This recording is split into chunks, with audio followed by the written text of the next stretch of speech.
to become a friend of silence, will come to peace and great efficiency and great success in life. Because every power and knowledge, wisdom, beauty, truth is within us. And we can find it in silent moments. And in the beginning, you can try to isolate yourselves a little bit from noise and friends for some time every day. And in the end, you will be able to have that silence in the mind, that stillness, even in the greatest noisy room. You will be able to withdraw and live in that incredible, powerful, light world, even in the middle of a lot of noise. But in order to accomplish that, you need to devote time every day, as much as you can, to a silent place, a quiet place. It's a beginning, because you need that in the beginning. Then all the responsibilities will be met with great success.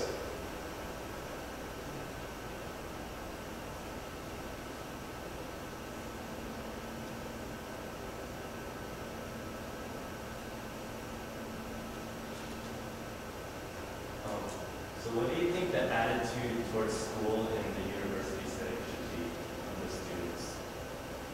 The question is, what is the attitude that should be a student having while he is in the university campus?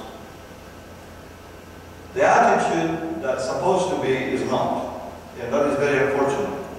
By society, parents, educators, as a general picture, totally would say that students are forced to believe that they will be successful and happy by going and doing something that will give them a lot of power, money, glamour, influence to other people. So they do not go with an attitude of life learning. And that is the most important thing that a student should have, the attitude of lifetime learning. In other words, you do not go to the university to really learn, but you go to the university to learn how to learn. And that is missing. And in fact, what Einstein said, and that has been recorded, demonstrates that the truth about education has not changed since his time. Perhaps it's worse today. We might like to believe that it's better, but it seems like from general picture, when we look at how many students are really totally confused and in stress, that things are not better. And Einstein, 70 years ago, almost said that education is, when they asked about education, Einstein said education is what it remains after you forget everything you learned in school. That's a very harsh statement from a person who was totally humble. He lived a very peaceful life. He's a very great peace activist, very humble man, and very smart man. And to say that statement many years ago, almost 60, 70 years ago, we need to think about why he said that, and what did he try to say by saying that. And Socrates also said the same thing. He said, it's not filling the vessel, it's the kindle of the flame. What is the kindle of the flame? Is to bring the teacher, to bring awareness to the student that all that knowledge that he's looking for is not in the books, and it is not in the words of the mouth of the greatest teacher, that it is in you. And to bring it up, and to go and apply right action, doing the right action, and to apply it by rejecting the good, the bad, accepting the good in every circumstance, being courageous and not feeling afraid.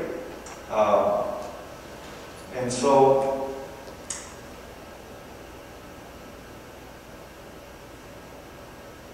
that attitude, you see, most students talk about grades. They think about grades. They think about only the result. They do not enjoy the treat. That is a statement that can be done very clearly and truthfully.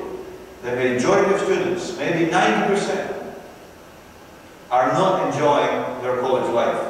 They are totally confused. They are totally in stress.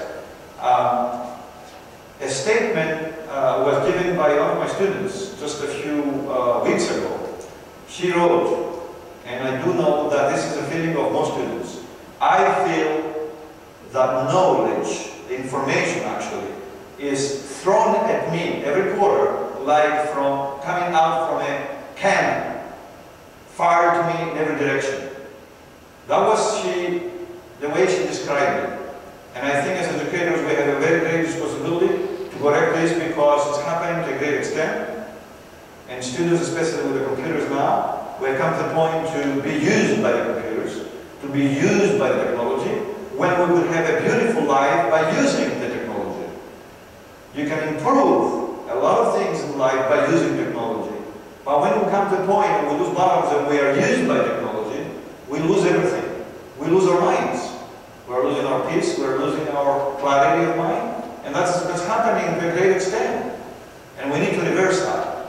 And this attitude that we need to bring to students, that it's not their fault. It is the fault of us, the educators and the parents. We really cannot blame the students about this. The attitude the students have, their own attitude, talking about only grades and not really being interested in enjoying the trip, enjoying learning, and enjoying how to find out how to learn, it is our fault. It is not your fault. And we as adults and educators and parents should really make a progress on changing this, and at the same time you, the students, should help us. When you see educators and parents do that, you should help them in any way you can to bring this message out in many different ways like we did today here with the examples we showed how the students do and how the teachers do, to really bring this in a bigger way so changes will happen in society. Because we do see a lot of changes happen. Yes, there's a lot of negative things happening, but there's a lot of positive things happening. So we are here to help each other to do the positive thing. Instead of talking and complaining, to do the positive thing. In our house meetings a month ago, previous quarter, there were questions from students, and someone started saying, but how can I do this? And they start complaining and analyzing and judging about the bad things that are happening. And then the teacher said, well, look, there's other students that they do not complain, they do not analyze, they do not compare, they do not judge. They said, I will become the president of a club and I'll make a club, make a difference. And they're already doing it. They wrote articles, they make videos, they go and play music for the people to have less anxiety in their review sessions. They do all these beautiful things. I said, I have not heard from these students that they're doing all these beautiful things, not even one time a complaint. They never spoke negatively. They never said, this is bad, this is bad. No, they do not talk like that. They do not say anything about what they see. They already know, and people know. They decided that the only way to change their world is to go and do something about it. And they're no longer doing it. So instead of talking about it now, here's the examples. You go and do the same thing like they do. And he said, that's something that I have not to think about. So you see, that's the way we start. We start by working together as one, in a circle.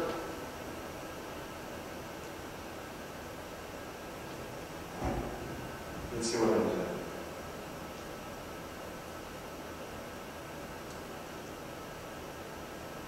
So we have another 10 minutes. Any questions that you have? It's a good opportunity to ask it, because other people will watch this on YouTube, and that would be nice to have them think about the questions you have, because the questions you have, they also have too. We are all one. We never should forget this. The same fears and anxieties and doubts, it's in every one of us. We should not be afraid to really express them and discuss them. Many times we feel like it's us only that we really have these negativities or anything. Everybody has them. And the only way to really dispel them is to really together talk about them and help one another. That is the only way to get rid of them. Otherwise they're eating us up. So go ahead and ask questions in your mind. State what's in your mind. I actually have another question. So my question is, as an undergraduate, I'm very aware and very sensitive to the fact that my place in a sort of hierarchy in the university is at a certain position. You're what? that my placement in a sort of social hierarchy here at the university is very different from, say, a faculty or a staff member. And my question is, with that in mind, my question is, how do, and it might sound silly, but how does like people at different different standings treat each other like people instead of interacting on the basis of title and esteem and regard? Because I feel that sometimes undergraduate students have a lot of trouble speaking to faculty, Yes. speaking to staff with their ideas. Yes. Because they feel a disconnect between, well, they're at a high, many undergraduate students, I would argue, would think that this is a person at a different standing, so I might not be treated as a person, or I might not be viewed in the same light. I think what you're saying is true, is perhaps prevails. It is very true that we have a lot of people in our societies that they do things that they do not love. They are there for the reasons we stated before, out of glamour, promise of earnings, and parental influence. Most people go to do something because of these reasons. And your observation is true. Nevertheless, if we apply discrimination, it means to discern. We can find a lot of educators in staff and administrators, and that they truly love what they're doing, and they are able to help. So we cannot convince somebody who has made his decision to really lead a life or based on the things that I just mentioned. That's what his decision is, and he's not able now to have that love and compassion for the students to really help them. You cannot convince him now. You cannot change him or her. It's almost done. But by using your intelligence, which everyone has, you can take signals, and you can find a lot of educators in every department and in every place. There is educators that they truly love what they're doing. They're everywhere. There are quite a few. And you find them and you become friends with them because they will be willing to become friends with you. Why? Because they love what they're doing. So they are there. They are there waiting for you. And when the student is ready, the teacher will appear. So as long as you open your hearts and your minds, and you're willing to really find teachers like that, these teachers will appear to you. They will become obvious who they are to you. But you have to open up. If the flower never opens up, the sun will not be able to see it. And the flower will not be able to see the sun. So don't stay above all the time. You just have to open up. You have to make a little effort to open up, to ask questions, see how they will respond to you. From the way they respond to you, you will realize that some of them are really, truly willing to really mentor you. So it's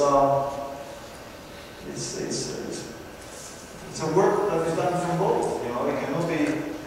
Both have to do to make something flow from one place to another. Has to be both. One's giving it, and the other one is taking it. The flow will not take place if both do not play their role. The giver and the receiver, they must function at the same time. Otherwise, there's no flow.